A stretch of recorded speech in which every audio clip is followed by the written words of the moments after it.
you're just not able to do anything. You're not going to be able to disrupt. You're not going to be able to force staff. You're not going to be able to glimmer cape someone out of danger.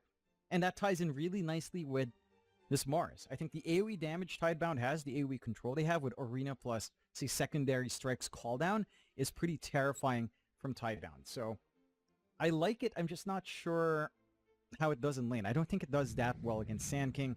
Heroic will just go into the Morphling, so they really tie in their draft with his... And Tidebound set to get underway now. I love the fact that we're in a patch that seems to have a lot of versatility, Jonathan, when it comes to drafts, right? We haven't gotten to that stage yet where it's, you know, Luna and TB every game yet. It's amazing. Yeah, not quite.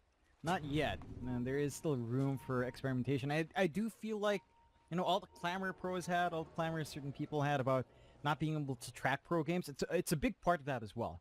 Because you come in, all you know is what you take from what you experience in your pubs and your scrims, but it does allow pro players to kind of pocket some picks themselves, bring out some untested stuff. Like, again, nothing to say in his tinker.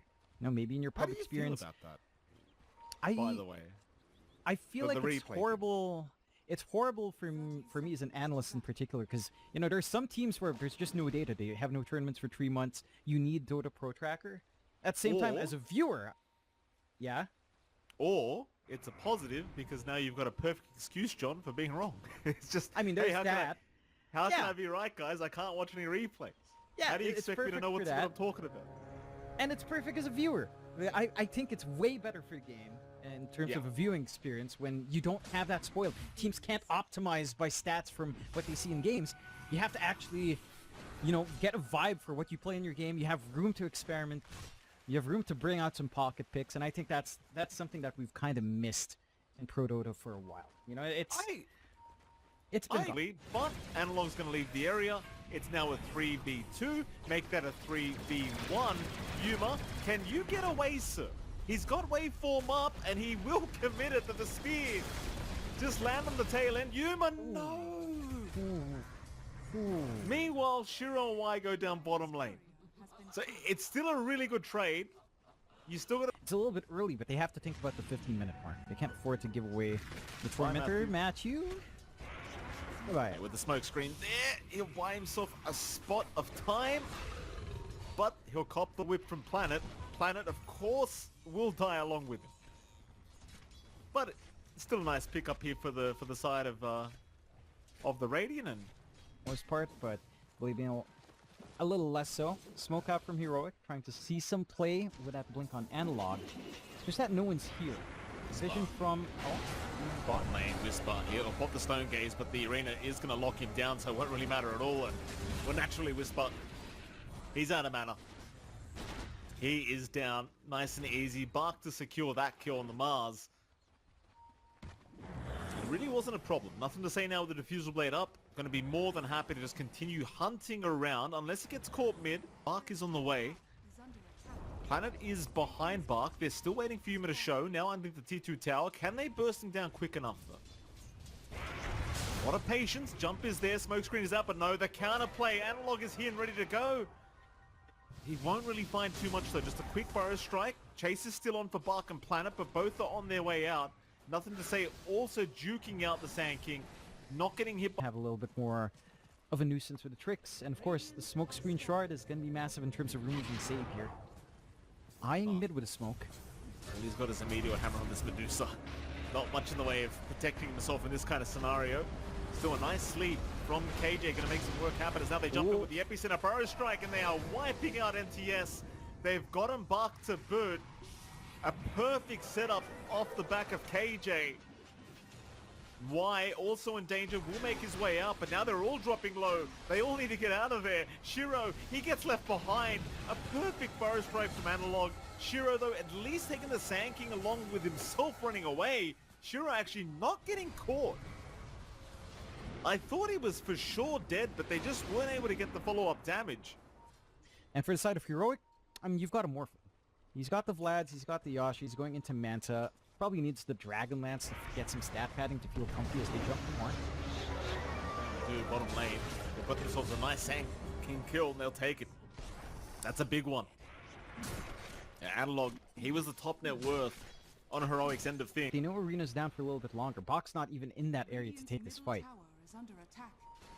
Here we go. See if they can make this one work. Oh, Shrine... Torment is being taken as well. This is a horrible timing for it if I've ever seen one. Like, they've got to heal up very, very quickly. Because Heroic, they're coming. Wards are down. And look, no! He misses the burrow, but it won't matter. He had the Yule Scepter. He'll cancel Shiro's TP, but the Arena... Oh, it's perfect! It's perfect! Shiro, though, surely goes down, but he's still going. He is still going, finally dropping. I feel like that really shouldn't have worked out the way it did. At the very least, Heroic still winning the team fight, as they should have. Planet, nice tune. We'll be okay to run out of it. He got a lot. I like this read. There are some wards here from Heroic. If they do break the smoke in the right spot, it doesn't look like they'll be able to fully do so. Oh, they're coming. They're coming. KJ, he gets caught out though. Whisper, he's actually going to keep fighting with the grasp out. Stuns up Bark. Bark is perfectly fine to walk out of there though. They'll just hold on to the high ground of that triangle. And for Heroic, I mean, you've really only... Oh, I say you've only lost KJ. Analog going for a TP play out should be okay.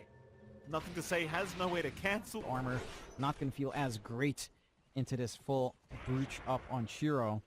Just need to see if they can leverage that. Looking for the same swing around angle into the triangle once more. Much better target as well. Analog is going to be standing there. Rotobatos to lock him down. Spear as well. And with that, Analog cannot survive it. He is gone. Whisper will be forced to cancel his TP to the outpost to boot. And so he has a lot of ways of dodging out. And they are on a high ground position here for Tidebound to break the smoke.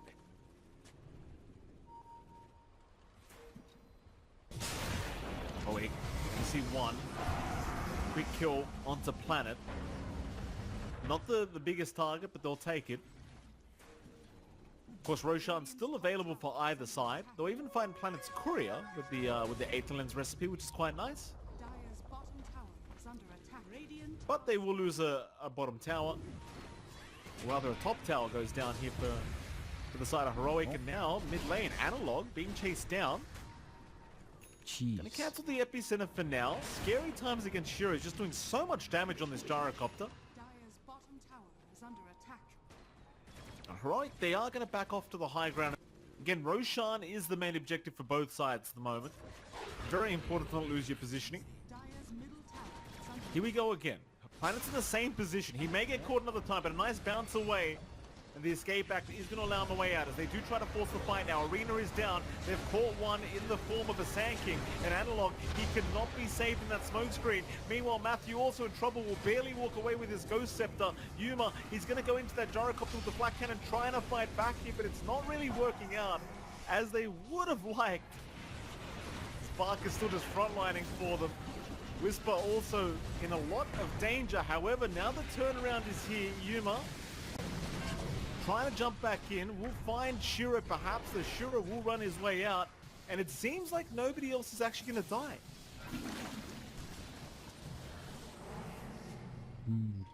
It gives a flat 200 against Roshan. That's a bit much, isn't it? Yeah, I think because if he had the 8% of target HP, it would feel kind of crazier. And Roche still will jump in. They got Whisper on the arena. It's actually going to block the way. It looks bad, but I think this is actually a pretty decent arena. It split up the fight. Problem is the Echo Stomp that came in did put an end to the fight completely.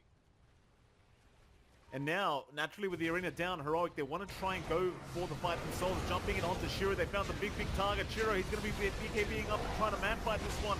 Is he going to be able to make it happen? The Earth Splitter does a lot of damage. Shiro just trying to run away, but the Stomp is there again. He's locked down. Shiro, though, he's still alive. He's got Satanic back up and ready to go. He can keep going. Oh. Meanwhile, Yuma's gone. Oh, and now they're on to Whisper. Whisper will kill off Planet, but he's all by himself now. I don't think there's anywhere left to go. Nice stomp from KJ. It's just not going to make the difference as Bark will chase him down, though he misses the spear. So at least KJ gets out of there, but another big team fight win for Tidebound. And I mean, that was without the arena, John. The arena was committed in the previous fight. They didn't have it. And they play that smart on the side of TIDEBOUND, right? Like, they knew that they couldn't focus down to do so. Even if you isolate her, she's really not what you have to go for first. You have to go for everything else around it. And Yuma gets a little bit trigger happy. Doesn't respect the control once the BKB fades away. Caught in the middle, gets really aggressive with a waveform forward. And again, he's underestimating the damage output of Shiro onto him. This Revenant's Brooch pickup into the Morphling is working wonders. Because this guy has like 34 armor without any plus armor. Matthew? Yeah, he kind of just jumped in. Matthew, I mean, I guess it's worth trying the Roshans in certain fights. Just how unkillable it makes everybody. As they are, again, in that die triangle, still looking to posture onto the high ground if they can here. It seems like Shuro wants to give it a crack while he still has a minute 45 on the Aegis. Heroic, can they defend or are they going to let this one go? Because chances are TIDEBOUND only have time for one. With the Aegis that. Well, they're going. Shiro will be saved by the escape act. And I suppose that is the big nuisance here is, as long as that's available, chances are Shiro's always going to be able to get away without really having to give much up. Jump in. Oh, nice spear. Very nice spear from Bark. He's caught himself a Medusa. And with that, they're going to be forced to jump in and try to force the fight. Analog does at least take down Planet. Shiro, meanwhile, in a bit of danger, needs to get out of there. But can he get out is the question. They'll lock him down. That's why he does also go down. Oh. But now Whisper's in trouble. A big stomp from KJ, but it's not going to make the difference. Shiro is still dropping. He'll fight back. He's still got that secondary life. But it seems like the fight might finally be over. It's Heroic. They've kind of run out of gas. And Shiro, he still has that Aegis up for another 35 seconds, so he wants to die for the reset. Yeah. Here we go. Much pressure on a good initiation here, and you know you got to point out how great KJ's been on this this Elder Titan. He's been making life extremely hard for TIDEBOUND every fight. And now, well, Shiro, this could be an extremely challenging situation for Shiro, but he does get the BKB off in time with the Satanic. He's willing to go for the fight against three heroes, though he's running out of time with that BKB. They still do find Matthew before it does run out. Shiro, though, he still has to fight. Analog is going down. In fact, Shiro's not even in danger anymore. Yuma just kind of left the building. I thought Yuma was around somewhere, but he just left. Just didn't see the opening anymore. And that was just unfortunate timing for TIDEBOUND. They managed to get the jump in Shiro, but Y was right next to him. Y managed to pop on, borrowed time. They still had the escape act in the back. Like, everything for saving was online. They couldn't jump the back line. They couldn't take care of these saves. Now you've got that big opening to just siege away. They can go for the tier 4s. No Stone Gaze yet. No Epicenter. You have buybacks. The damage out from Yuma. It's not going to be enough. Absolutely not. Tier 4 towers under siege. Meanwhile, Bark finding himself a very primary target in the form of KJ, forcing out buybacks. Here comes Analog to try and help out, but it's not looking too good for him because Bark is just completely annihilating them in this arena, and they're just wiped. Shiro gets a triple kill. And that'll be it. GG has called. They've seen enough. They haven't got the bodies left to defend. And that'll be game 1 to go the way of TIDEBOUND. Yeah, it was a little bit awkward out from Heroic in those last two engagements. I think maybe again, I don't think it kind of boils down to not having... Which is a hero that you and I haven't had the pleasure of seeing very much, thankfully. But it does appear that we should be seeing a mid-NTS Pango. It makes a lot of sense in this game, right? Again, you only really have Roar to worry about. You've got Kotal Pango now, Swashbuckle spam. Shield Crash spam is going to be great. All of it feels pretty damn good here for TIDEBOUND. You have a great frontliner to just run in when your Deuce is getting jumped and get some spacing out, get some control out. It's a pretty smooth ride in most matchups. Like if you're expecting mid-Magnus, Pangolier plays well. Mid-Tiny, Pangolier plays well. They're going to go with the Ursa to pick up here as well in TIDEBOUND, so it's likely you just run a Matthew Tiny, and you are just going to run, you know, I'd love to head down to America, have a Dr. Pepper Do As you our good remember? friend Neff would say. Yeah. I feel comfortable telling this story because I feel like we got ripped off straight up. So you remember Gods? The last time we saw him at a LAN, he said to us, "The next LAN BTS has will be there 100%." And then they announced that they were shutting down like 2 weeks later. And I'm like, Yeah, that's bro, right. why you gotta do us like that, Parker? Yeah. I mean, look. He got us Why good, John. do you have to bring up sad memories, Mike? He got I us still good. mourn. He's I a still prankster, that mourn. man. He is. Good old Parker. I miss him. But man, you make me sad thinking back about that. Like, you know? Yeah. That'd make it sad. I have so many memories. Doing the DPC interviews from my bedroom. All the players being annoyed every week that I have to talk to John again for 20 minutes. Good lord. He's going to add us on his Steam friend list. And we don't That's even right. like him. Bark? I had to see Whitemon's fan. Bark's trying to get a deny off on this observer ward here, John. And they will get it. Look at the bright side, John. They could have been talking to me for 20 minutes. I'm sure they would have enjoyed that much less. I mean, I wouldn't have tried to add them as friends on my friend list like you do every time. Hold on a minute, Planet. Planet's in a bit of danger. He'll go for a run, but Grenade is going to land, and it looks like they are not willing to dive too deep, which is fair enough. I believe it was 3 bounty runes? No, 4 bounty runes. No, 3 bounty runes going to the way of Tidebound. One can overtake him. In fact, Shiro has now. So I'm quite curious to see where Heroic are going with this. There's your smoke up now. This is prior to the Ags up on Analog. It seems like they kind of just want to get something for all this time being committed, and they've maybe just realized that First Blood is still available. Planet will get roared up. They just want a quick one, and they'll take it. Analog will be very happy with that. Yeah. That is a very good timing as well. 10 minutes for First Blood. Right around the marker of that. So, perfect timing. I don't think we've ever seen that. But, there you go. It's level 6. That's the thing they were waiting for. Just level 6 on KJ to guarantee a kill. Fair enough. Accelerates that Ags timing you've been rambling about here on the Beastmaster. The same points you mentioned still stand. This tier 1 tower down without really applying too much danger to themselves as Matthew. Let's get caught by that Gorgon's grasp for a second, but we'll be okay. Can't say the same for the tier 1 top tower though. It is down. And now they're trying to fight for these stacks. It's only a double stack, but they're fighting for it here on the side of Tidebound. And you just take everything you can get, you know? You can prevent that same build-up or... Oh, he committed. Shiro, he's been caught out. That's a big boy. And they've got him. Yuma will secure the kill on the Ursa, and, well, that's exactly what you wanted to see if you're Heroic. Finally finding some punish for Tidebound. Maybe getting a little bit greedy. It's not like Shiro had anyone to back him up. Done on Bach. You've got your Ags, despite that death on Shiro, still 3 parts away with a Crystalist Falcon Blade up. You're still very happy. Still chasing top. Well, Shiro, again, Whisper's caught him a second time. Yuma does go down mid lane. Shiro, he's also been caught. So 1 for 1 on both position ones. Bark now connecting into the mid lane. Planet will make his way in as well, but it doesn't matter. I'd still say Shiro dying like this is a much bigger deal than say Yuma dying. And it's always off the back of Whisper. He just gets in there for a skewer and suddenly you're With the Avalanche toss ready on Matthew, all they need to do is find one isolated hero out. Heck, RP's also not too far off, so a wider team fight would work out here as well. Scan doesn't quite connect. Plan to be decent, not ideal though. I'll take it.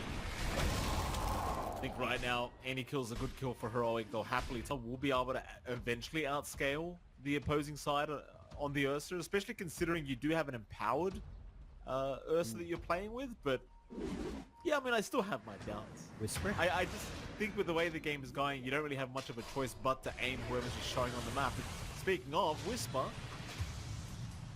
turns out he was showing underneath the Observer Ward there, John, so they took him out. A little bit of a long chase, did manage to snag So it. he'll just walk up the high ground. There will be a big smoke though, and a big wraparound from Heroic. They want to try and get in from the back where Shiro is currently hanging about. This is the primary target, and they will blow him up again. Perfect start to this fight. Can they keep it going? The RP, Whisper, he caught 2 targets. Now the 3-man skewer. Oh, Whisper. Just carry the team, why don't you? Bark's in trouble to boot. This will be a full team wipe. My goodness, that's perfect from Heroic. All off the bat of Whisper, and all the tips come out for him. And we were just talking about this. There was a window for TIDEBOUND to set up. Doesn't see the opportunity.